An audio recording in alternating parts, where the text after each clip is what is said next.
Hello everybody, welcome to the OAGRC. I am Craig. Thank you very much for stopping by the channel today. I've got myself a Super Astute. I have wanted one of these since I was a little boy, 10, 11 years old, flicking through the Tamiya magazines, coming across the page with the Astute and the Super Astute on, thinking, I'd love to have one of those. They are awesome, they're brilliant. And I didn't get one. I didn't get one because they were expensive back in the day and we were getting into the hobby. And as a parent, I appreciate that you don't want to buy your kids the really expensive toys because chances are they'll trust them and they'll get broken.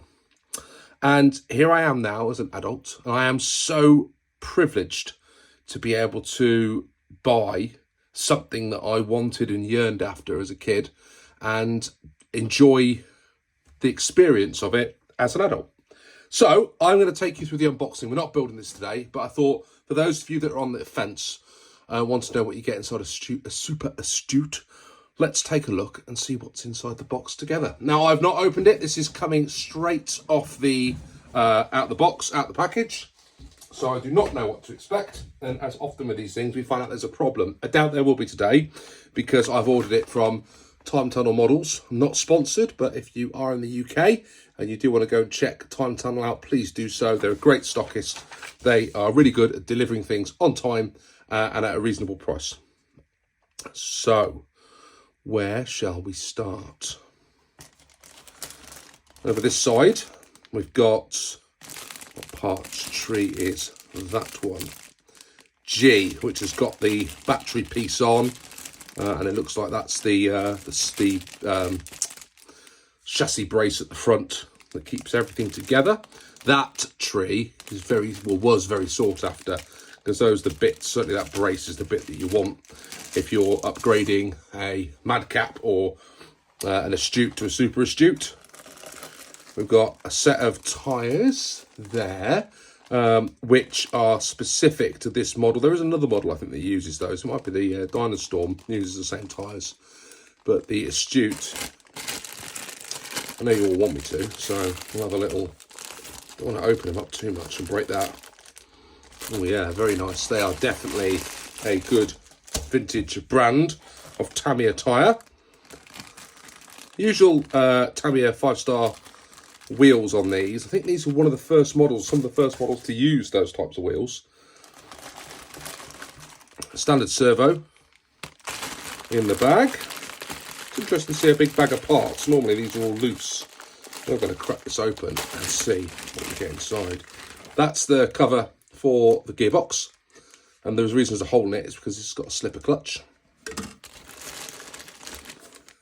There's the gears there that go inside. Now this model has a planetary diff, which is different to what was on the Astute and the Madcap. They had ball diffs that were really, really difficult to maintain and also really, really fragile. So even if they exist today, they're completely wrecked most of the time. And all the interior is all warped, damaged. I'm lucky because I've got I think I've got a brand new diff somewhere for the Madcap. That would have been the old spur, but I think that's replaced now with a slipper in this modern one. Very, very cool. That's the front bulkhead, and I'm assuming these here are the parts that bolt onto the chassis plate, and you put your tie rods through for the front and rear arms to attach to, and that's part of the steering mechanism. Again, difficult part set to get hold of if you're looking to upgrade anything. The shock parts are in here. I'll come back to that lot in a minute. Shock parts are in here. These shocks are really, really nice to build. If you go back and look at my Madcap build, I put some of these on the Madcap, and they're super, super nice shocks to put together. Really enjoyed building those. So you've got front and rear shocks there. Got the uprights in that bag as well. Regular Tamiya servo saver. They look like the servo stays and also some tie rod ends, which I'm assuming is for the steering mechanism. And then you've got the front and rear arms there, which people say can be quite weak on the Super Astute. I can't comment because they're different to the ones that are on the Madcap. So let's put all this back in the box so we don't lose any of these goodies. And then we'll move on to the next bit, which will be seeing what is inside this lovely box over this side, I think, next. So let's lift that out. And I need a knife. Be very careful not to slice my hand open while doing this on the camera. Never a good experience, is it? Okay, so what do we have inside the box? I'm assuming there'll be some parts bags in here. More parts trees. That's the rear gearbox, or the only gearbox actually. And that's the gear cover at the bottom. So that gives you access to the diff when you remove that. On the Madcap, mine was all broken and smashed. And that is part of the gearbox as well. I can't remember what that does. It holds one of the gears in place.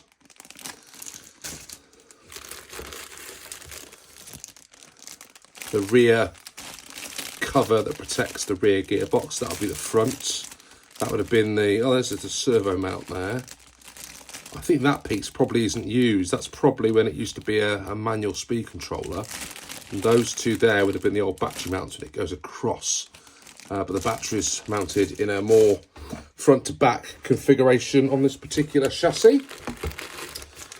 That's a bag full of parts. There it goes up to E, so there's quite a lot in there. You can see straight away we got the light right, there are some bushings in there. Unfortunately, the wheels, there's bearings throughout except for the wheels. So the wheels don't have bearings, so something I'll look into. But I will consider replacing the bearings in this with rubber shielded ones just to help protect a little bit from all the dirt on the Orchard Raceway. And the lovely chassis plate that you get on this model, absolutely beautiful. Very, very nice. So I'll put those parts back in there so we don't lose anything. There's a lot of similarities here for me, certainly, to when I built the Madcap, or restored the Madcap, should I say. So there's a lot of similarities because that essentially, underneath for me, is one of these models. The body shell is different. The front and rear bulkheads were just off the Madcap, but the whole chassis plate in the middle that I used, that you just saw at that box, was what I put into that build. So go and take a look at that if you haven't done, because you'll see how hard it is to build up an Astute or an Astute hybrid from a Madcap. So parts bag A. See, look at all those bushings in there. All of those can be replaced with bearings pretty much. So I'm going to order a set of bearings, I think, rubber shielded bearings, and we'll use those. They go into some of the tie rods and the steering linkages and etc, etc. Quite a lot of parts in that first bag. Part bag B has got the slipper and the alloy motor mount and the slipper pads. There are some bearings in that one. There's the planetary gears there, that's the same as the Avanti. Oh, no, it's not, sorry, that's the wrong thing. There's the planetary gears. Parts bag C has got the rear stay, some more of those tie rods, the outdrives to the rear. That's bringing the gearbox together. Then we've got part bag D for the shocks with the oil and the springs and the various bits and pieces that you need to build those lovely shocks up. And then this bit for putting the body on. And what is super cool about this one is you get your body there, which is, I think, one of the best bodies in RC. I love the look of the Super Astute. But under here should also be, oh no, sorry, it's in here. The under tray that protects that lovely chassis plate from getting trashed as you're slamming it round an Orchard Raceway. And then under here is the wing, which is in a 3-part assembly. which is very cool. And then, right at the bottom of all this will be,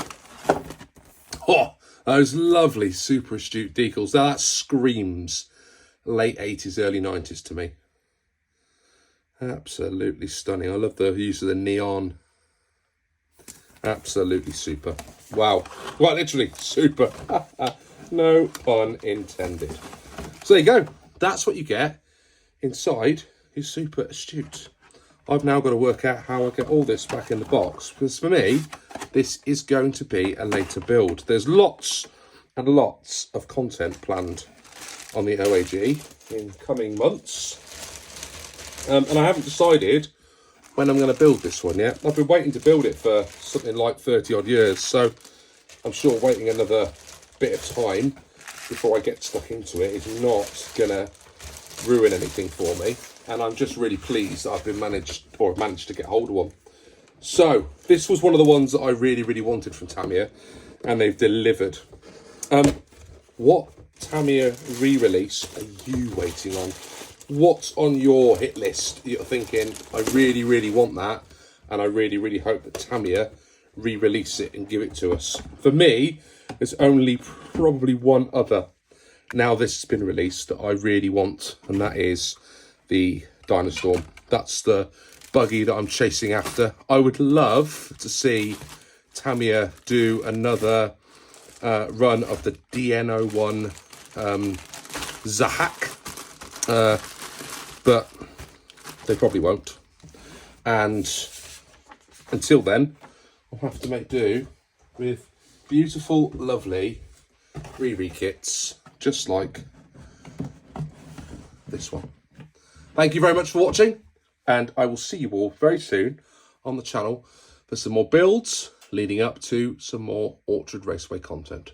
Thanks ever so much for watching, and I'll see you all soon on the OAG RC. Bye for now.